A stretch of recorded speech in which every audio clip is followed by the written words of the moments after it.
So, welcome everyone to our special session today on Gaia, and it's part of this Oracular Priestess series that I felt really guided to explore at this time in this field. And whether you identify with that term or not, it's kind of about the unfolding of certain gifts, like perceptual gifts, intuition, light language, perhaps even ways of praying, creating intention, creativity. So these are all in ancient times part of the oracular priestesses functions, and we're in this kind of really amazing time, this Aquarian age, where we're connecting on technology from different parts of the world. And it's kind of exciting to me that we've never done this before, and as far as I know, anyway. Like in any aeon, this wasn't how we did things. And the Aquarian part of it also means, you know, breaking down those very strict hierarchies of the temple, and how all of our experiences are really valid and contribute to the field of energy in that synarchic way. So the idea of doing this series is to awaken those deep gifts that are already in our DNA. Many of them have been very repressed.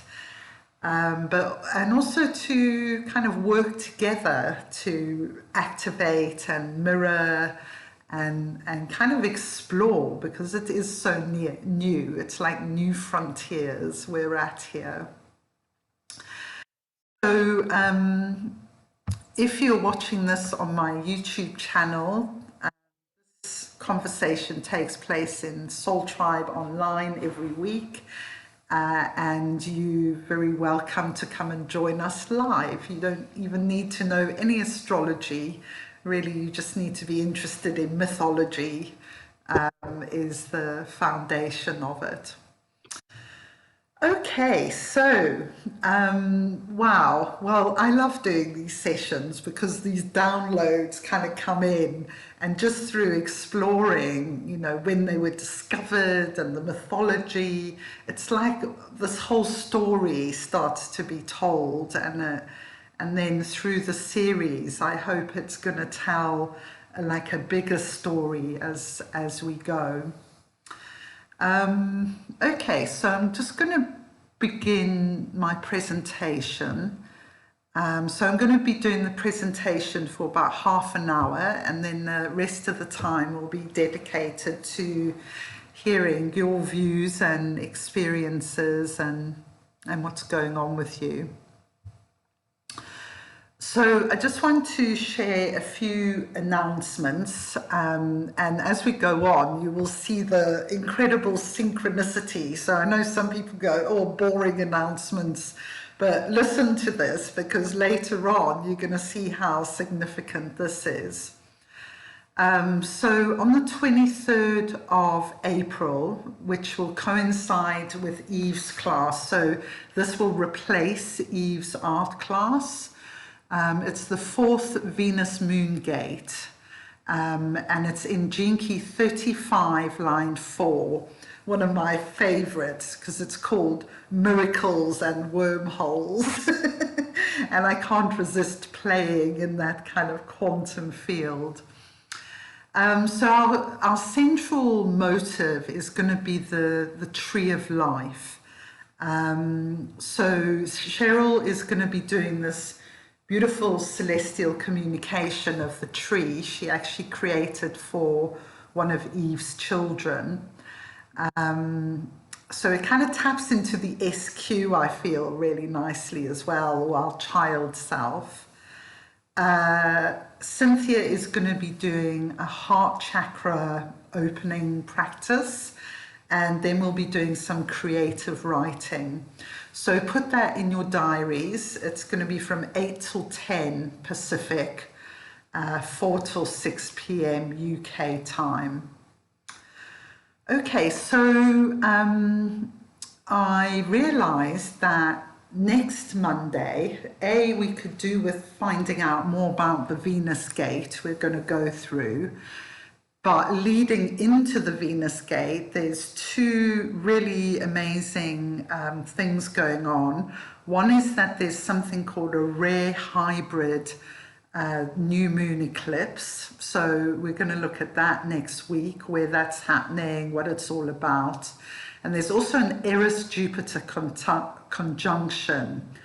So Eris, for me, is one of the key bodies in the creation of synarchy through bringing conflict to the surface. It's almost like she can create conflict, but she also shows us like where we're kind of prone, I guess, to be pulled into conflict.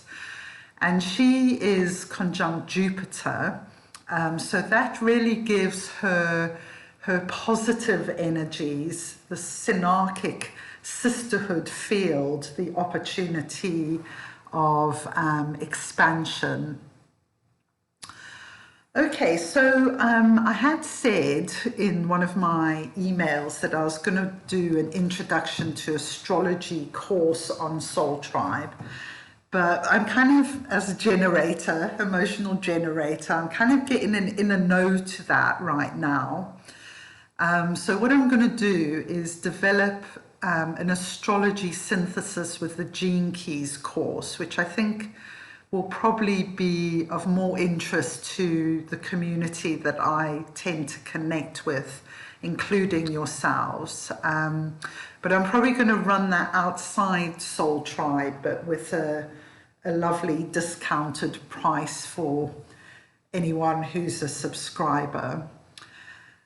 So what we're going to keep doing on the Mondays is carrying on following the story that the asteroids are wanting to tell. So we'll push Apollo and Pythia onwards, and we'll also do Daphne, who was the first oracular priestess, who I'll mention in this little presentation as well. Okay, so Gaia and her serpent dragons.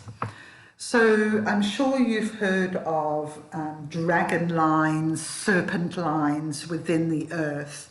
And how I experience these is very much the same as our acupuncture meridians. So we have parts of our body that have stronger lines of energy running through them, but the whole thing is animated. And these lines can get blocked, and they can also be revitalized. So in the same way, Gaia's energetic body can be revitalized.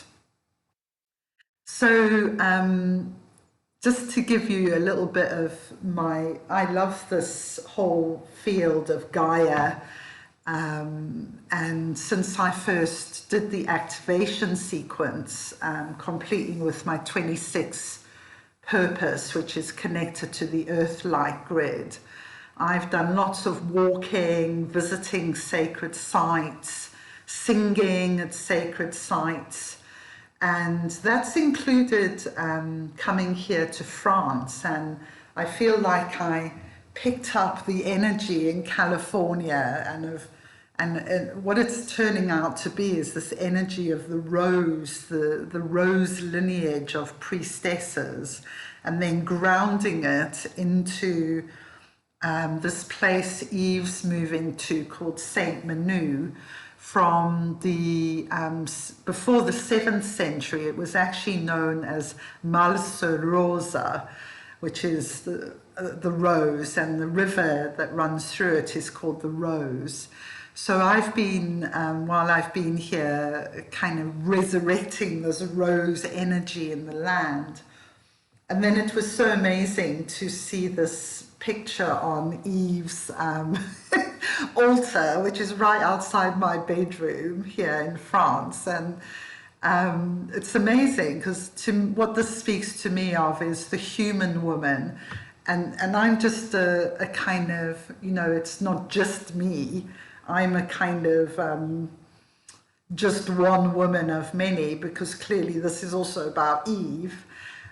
So there's the human woman connecting with Gaia, I see as this green being, the rose in the heart there, and then this dragon rising out of the waters, and Saint Manu, Malserosa, it first came about as an ancient site of healing because of its healing waters. And so, you know, I'm really feeling the dragon energies rising from the waters. And even though this is happening in France, you know, it's connected. All these dragons are connected. And sometimes, like, I found myself connecting up dragons as well, and soothing dragons and singing to dragons and playing with dragons. But the one thing I don't do is kill them. So, and that's going to come up a bit later on in the presentation.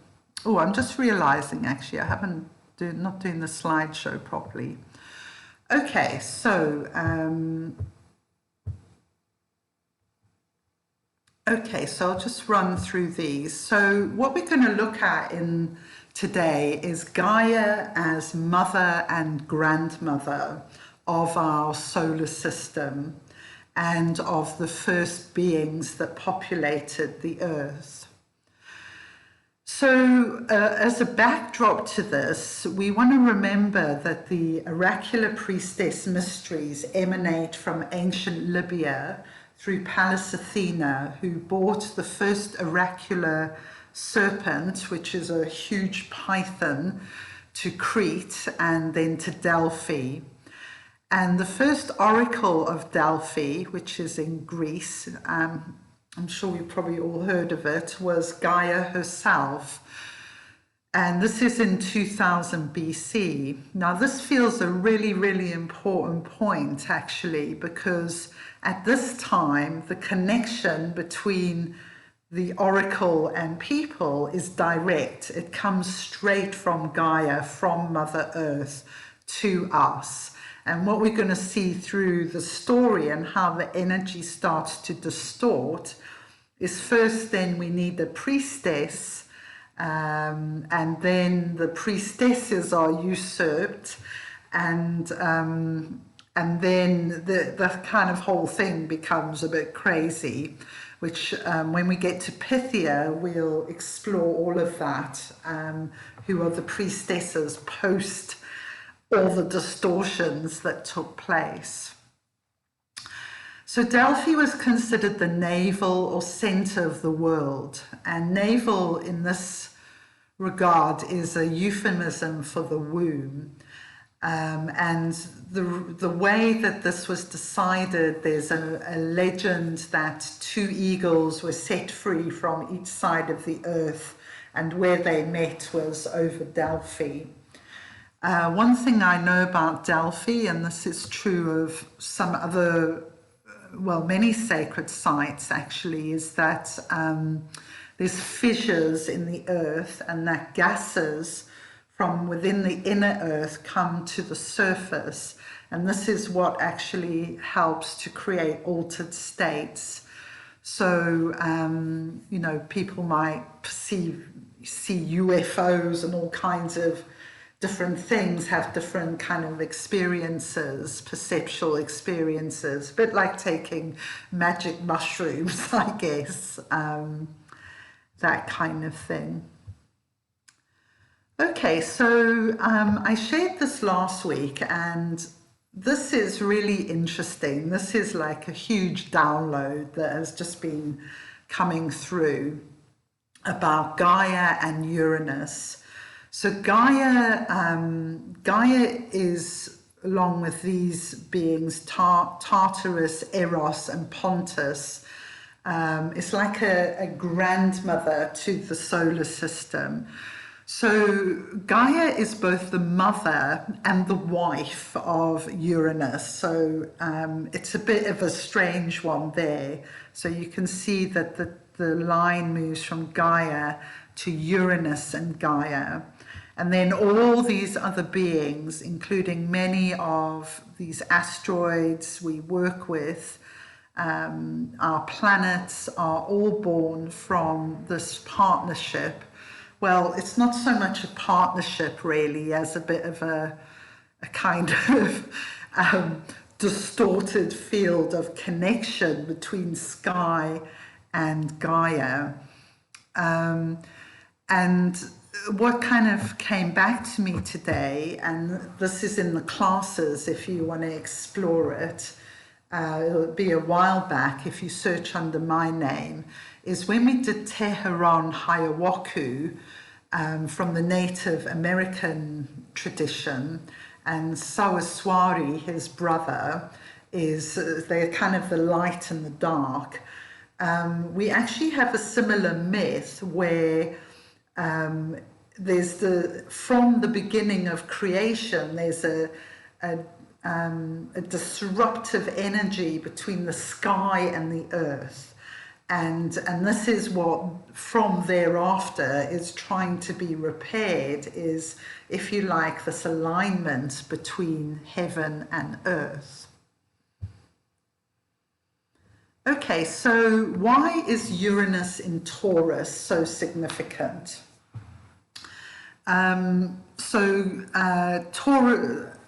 Uranus moved into Taurus in 2018.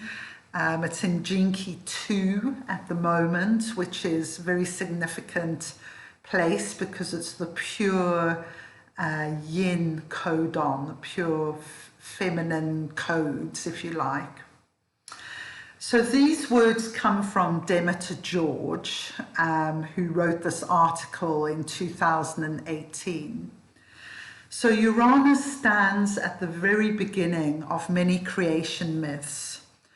According to theogony written by the poet Hesiod in the 8th century BC, he is the god of the sky, envisioned as a solid brass dome decorated with stars.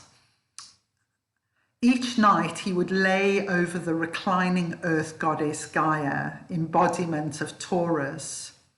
She gave birth to the mountains, the sea, and the first race of gods called the Titans. Gaia then bore the Cyclops, the giants, and the 100-handed monsters, all of whom Uranus hated. He pushed his children back into Gaia's body, refusing to let them see the light of day. The earth groaned with pain and bid her youngest son, wily Saturn, who despised his lusty father, to exact revenge. She gave him an iron sickle, and when Uranus came out at night, longing for love, and spread himself over Gaia, Saturn castrated him. From the drops of blood fell upon the earth, there rose the Erinyes, the 3 serpent-clad furies named Electo, Megaera, and Tisiphone, who hence pursued wrongdoers by driving them to insanity. The crimes that particularly summoned them were those against the parents, the elderly, and the vulnerable, and the violation of the law of hospitality to strangers. So as I say, Gaia entered Taurus in 2018, and kind of within a week, Gaia actually followed Uranus into Taurus. And so the beginning part of Taurus is Jinki 3, which moves from chaos to innovation to innocence. So perhaps we can see, this potential in this entry into Taurus, a chance to rewrite the script between Uranus and Gaia, and represented by Taurus, and to restore the innocence of this relationship, if you like, and maybe the deep acceptance of the children. So this has been fascinating for me because over the Easter weekend, I've hit some really deep stuff in myself about not being accepted and valued as a child, but really just expanding into the realization that, you know, almost every person I've ever done a reading for, every friend I've ever had, everyone I know also has this pattern, and here we have it at the beginning of creation, that the children are rejected by Uranus and they're pushed into the earth. So the other thing that's significant, I feel like why this can be healed now in this time in a new level, is that Pluto just moved into Aquarius and Uranus rules this sign. So it's another big activation of these energies.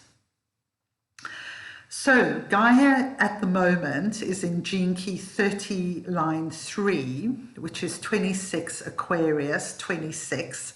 Love the 26s there, because all this earth stuff, I think the 26 gene key has a lot to say on it. So whether you have it or not, if you feel drawn into this whole Gaia story, it's worth having a read of.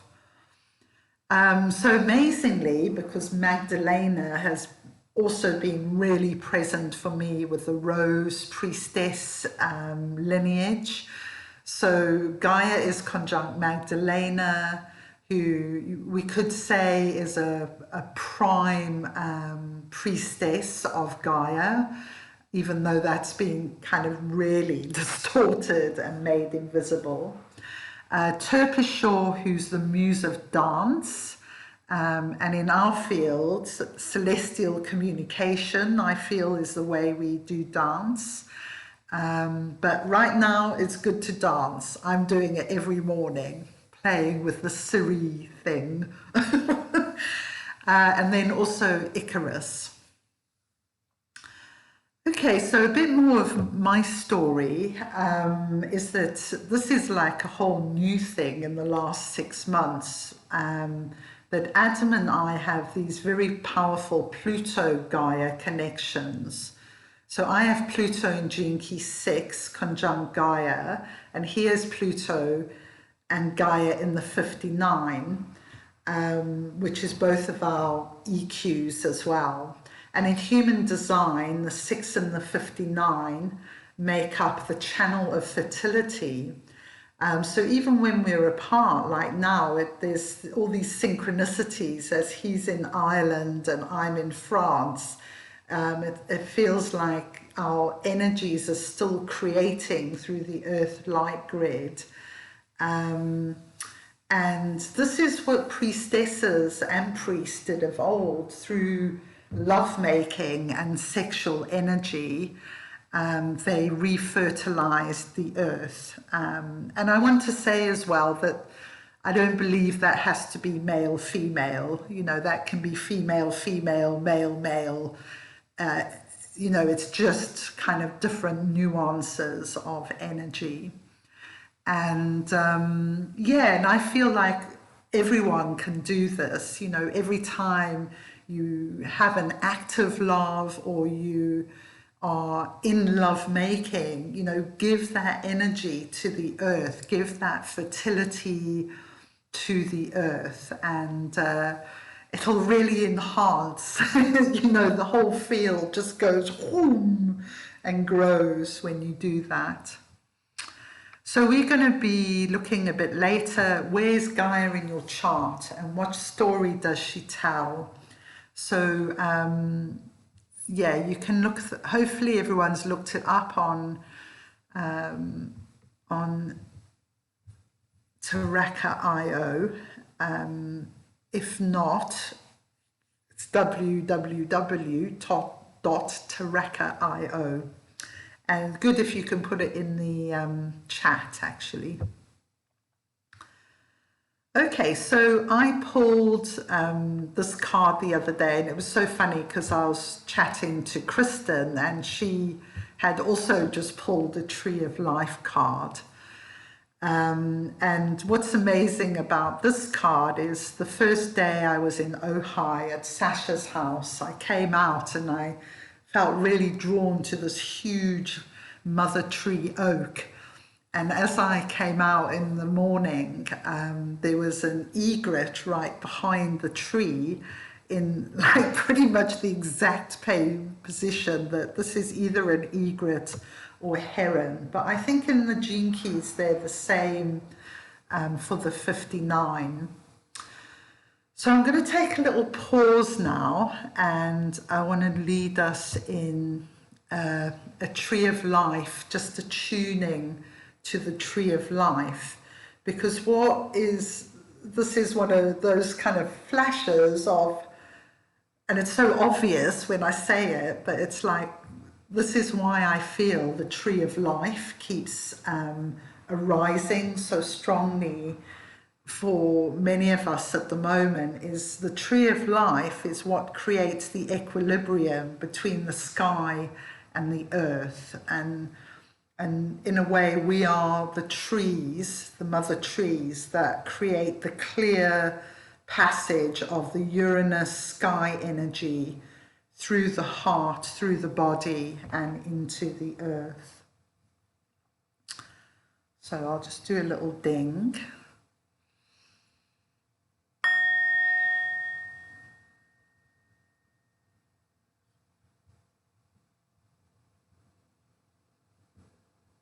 So I invite you to just take a few breaths. We've been in our minds, our Uranus energy, listening and thinking.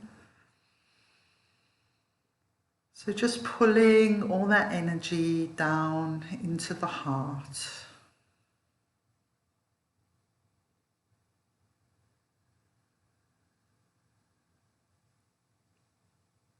And slowing down the breath.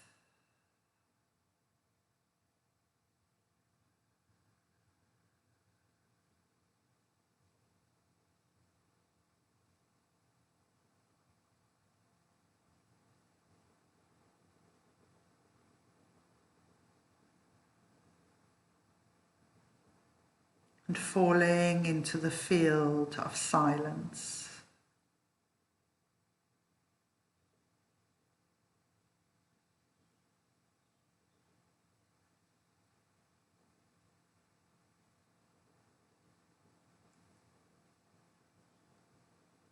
And as we keep pulling our mind, our thoughts down into the heart space, envision your roots going deep, deep down into the earth, through the different layers of soil and clay, rocks, quartz, different crystals, through the subterranean rivers and streams and lakes,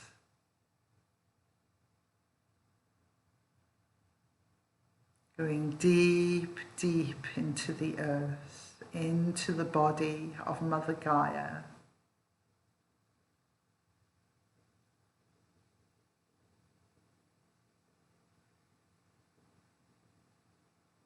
Slowing down your breath.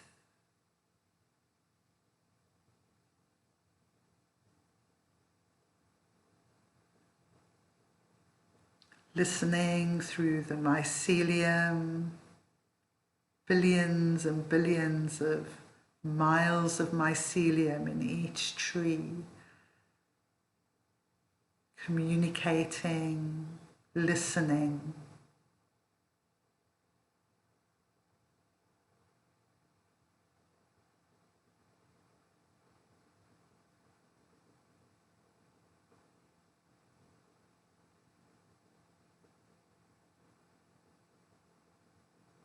and feeling our connections across the globe, wherever you are, whatever sacred land you live upon, deeply rooting yourself there.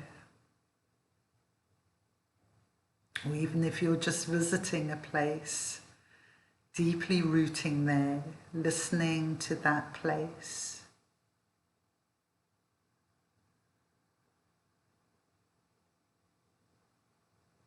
Being able to hear the clear voice of Gaia.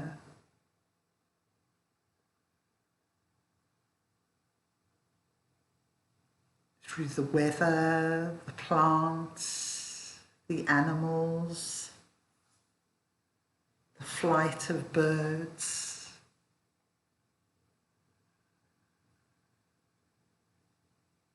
Let us speak to you, and from that rooted energy, bring it up to the heart space.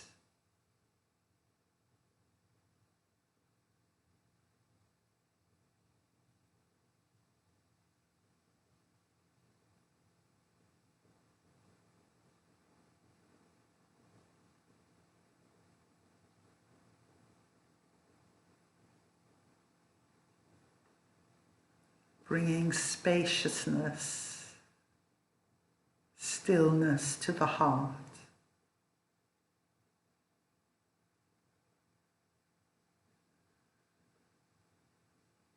Seeing the beauty of the spring, the yellow flowers, the trees with their new buds, the butterflies, the bees pollinating the trees.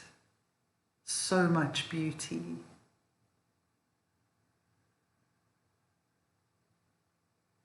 See it all now through your heart.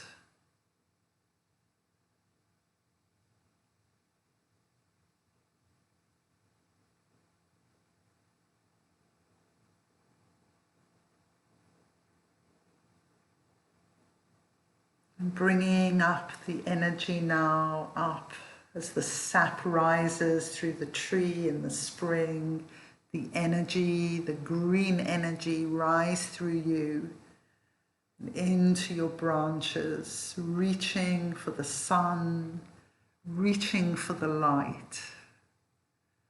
Each leaf will soak up the sun, will create chlorophyll to enrich the body of the tree.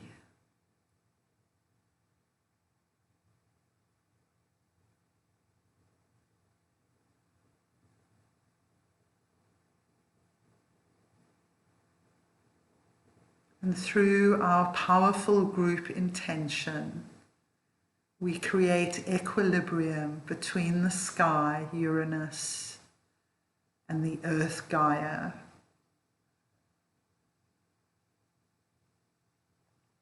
We open a field that all children, that our own inner children are seen and loved.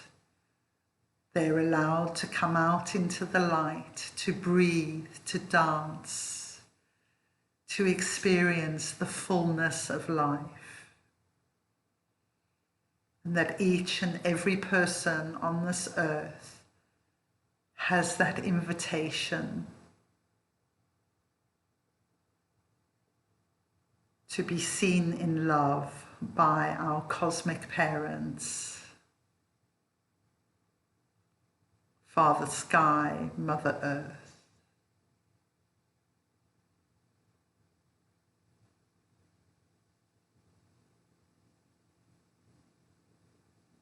And that at any time we experience this distortion of not being worthy, not being loved, not being good enough, we can understand that this is a distortion from the beginning of creation, and just gently bring ourselves into the mother tree, into the silence, which is the truth.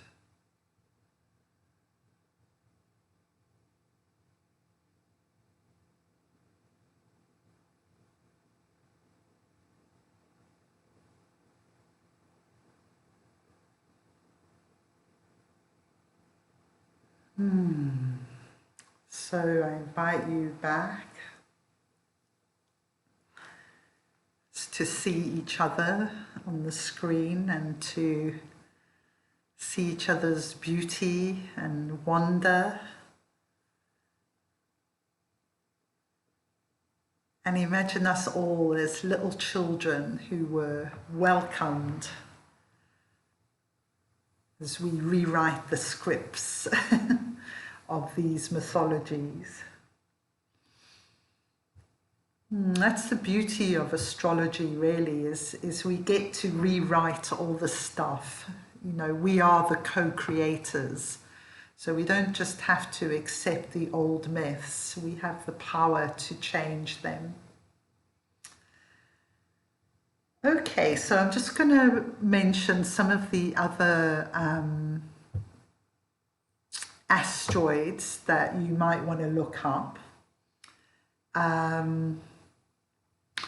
So the serpent that was brought by Pallas Athena to Delphi was called Draconia, and Draconia is linked to the pole star of that time, like 1500 BC, 2000 BC, that kind of time. And then there's a shift in our pole star. Obviously this happens over many, many hundreds, thousands of years, that the pole star shifts to Polaris, where it is right now. And what we get is a shift where many heroes from Gilgamesh, St. George, St. Michael, all start killing the dragons and the serpents. And we're going to look at the myth of Apollo in a couple of weeks, who killed Draconia to avenge his mother.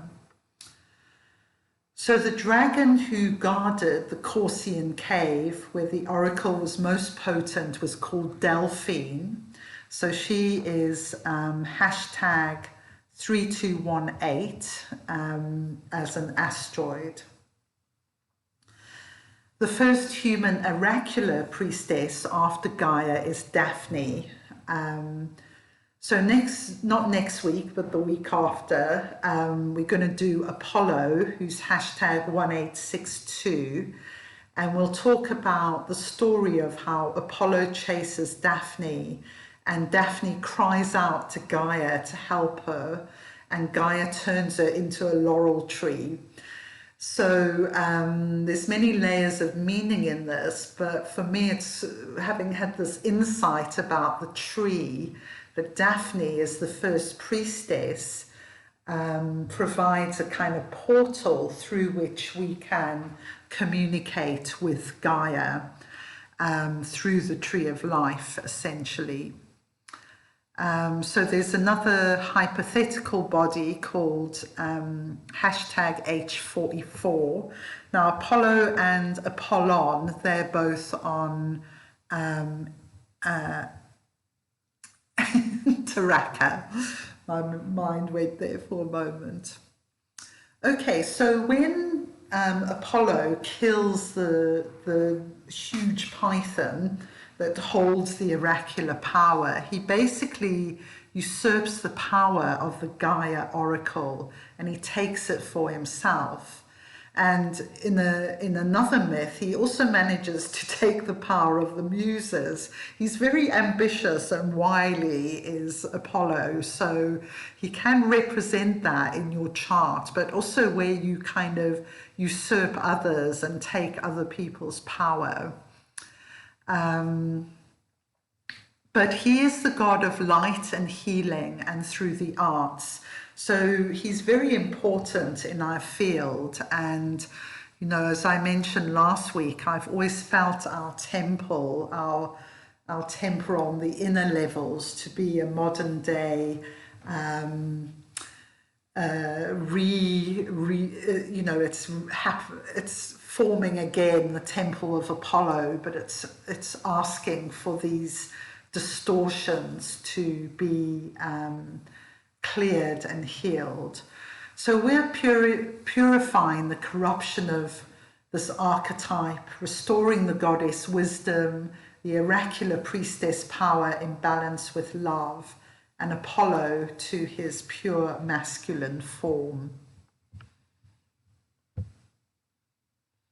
So I nearly fell off my chair when I looked at this, the discovery of Gaia. So Gaia as an asteroid is spelled Gaea, by the way. I haven't misspelt it there. And she was discovered in I think it's 5th of September 1926 in the Cross of Consciousness. So we have the Sun in the 64 line 2. I was right, Patricia. We've got the Earth in the 63 line 2.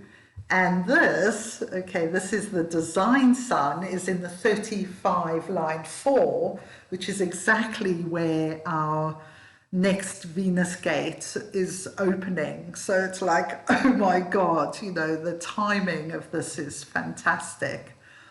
And then the design Earth is the 5.4, which is timelessness. So just to point out a few other things on this chart. So the Moon and Mercury are in the 29, which for me is always a strong priestess energy. It's my attractive field because it's all about devotion, commitment, and what follows is devotion.